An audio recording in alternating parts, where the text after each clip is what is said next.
Hai, video Root of Science kita pada kali ini akan membincangkan tentang satu isu popular mengenai vaksin COVID-19.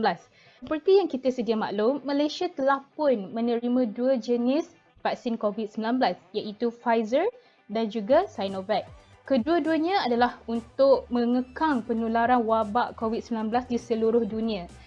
Malangnya, apabila vaksin ini telah dikeluarkan, terdapat banyak tomahan, kutukan, kata keji mengenai vaksin sehingga mendatangkan kemudaratan kepada masyarakat. Ia juga boleh dikatakan sebagai ia telah membunuh ilmu sains. Jadi di sini saya nak bawa para penonton untuk melihat mitos yang popular mengenai vaksin COVID-19. Mitos pertama, vaksin COVID-19 tidak halal. Terdapat 5 jenis vaksin COVID-19 iaitu mRNA vaksin seperti Pfizer, non-replicating viral vector, viral protein subunit dan juga viral-like particle. Kebanyakan vaksin ini adalah halal kerana ia langsung tidak mempunyai unsur haiwan seperti khinzir dan ia juga tidak mempunyai sebarang bahan kimia yang boleh memudaratkan kesihatan.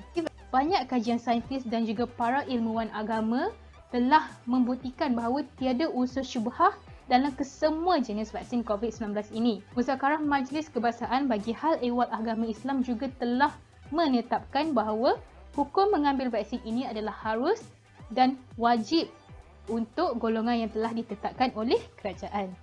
Mitos seterusnya, vaksin COVID-19 boleh mempengaruhi kesuburan dan menukar DNA manusia. Ribu-ribu kajian yang telah dilakukan oleh pakar, mereka tidak ada langsung bukti atau teori bahawa vaksin ini boleh menyebabkan ketidaksuburan sama ada kepada lelaki maupun wanita. Pertubuhan Kesihatan Dunia WHO telah menyarankan agar wanita tidak mengandung yang ingin merancang untuk mendapatkan bayi untuk mengambil suntikan vaksin ini. Suntikan vaksin ini juga sama sekali tidak akan menyebabkan keguguran. Seterusnya, sama ada vaksin ini akan menukar DNA manusia? Jawapannya adalah tidak. mRNA akan dimasukkan ke dalam sel tubuh kita. Sel tubuh kita mempunyai dua komponen utama iaitu komponen luaran yang disebut sebagai cytoplasma dan juga komponen induk yang mengandungi nukleus. Di dalam nukleus ini mengandungi DNA.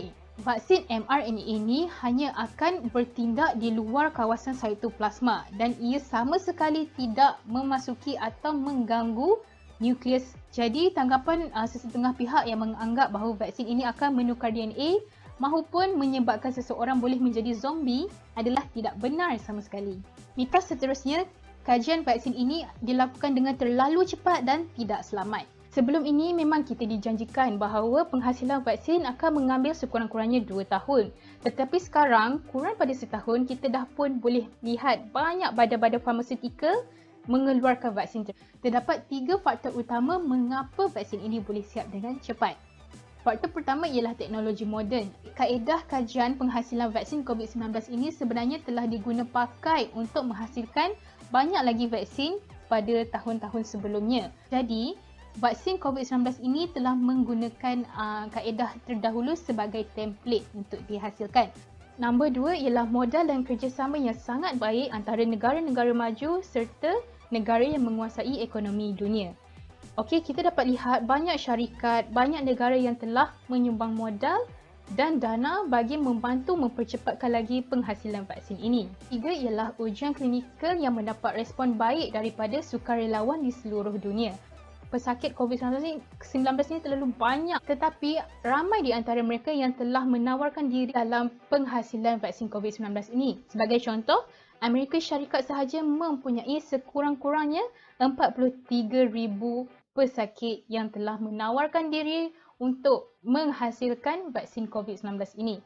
Mitos seterusnya, vaksin ini boleh memburukkan penyakit dan memberi banyak kesan sampingan. Tidak dapat dinafikan bahawa setiap ubat pasti mempunyai kesan sampingan dan tidak ada perkara yang 100% sempurna di dunia ini. Jawapan bagi mitos ini adalah tidak. Ia tidak akan memburukkan keadaan seseorang kerana vaksin ini hanya akan memberikan imuniti. Kesan sampingan vaksin ini adalah sama seperti orang individu yang sihat yang menerima suntikan seperti sakit di bahagian yang cucuk, ada ruam-ruam kemerahan, demam, sakit kepala dan juga kemungkinan sakit sendi. Kesemua kesan ini bukan bersifat kekal dan ianya boleh baik dengan sendiri. Tanpa vaksin, risiko kematian akibat jangkitan COVID-19 kepada warga yang mempunyai penyakit kronik adalah 12 kali ganda lebih tinggi. Mitos yang lain ialah vaksin ini sebenarnya ialah teori konspirasi untuk melemahkan umat Islam. Maaf saya katakan, walaupun ianya bunyi agak mengarut, tetapi andaian ini juga boleh mempengaruhi golongan atas pagar. Terdapat satu website yang bernama World of Meter, iaitu satu website yang menunjukkan statistik secara real time mengenai jangkitan dan juga kematian disebabkan oleh virus COVID-19 ini. Dan antara 10 negara yang tertinggi, hanya satu negara Islam iaitu Turki berada di tempat ke-9.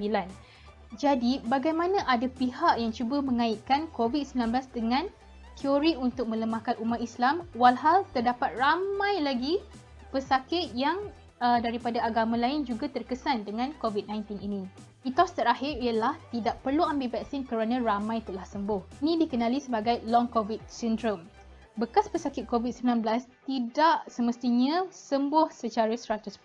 Semua orang dinasihatkan untuk mengambil suntikan vaksin ini untuk mencegah daripada terdedah kepada wabak tersebut. Bahkan bekas pesakit COVID-19 juga disarankan untuk mengambil suntikan vaksin kerana antibodi mereka boleh menurun dan meningkatkan lagi risiko untuk terdedah kepada jangkitan kedua.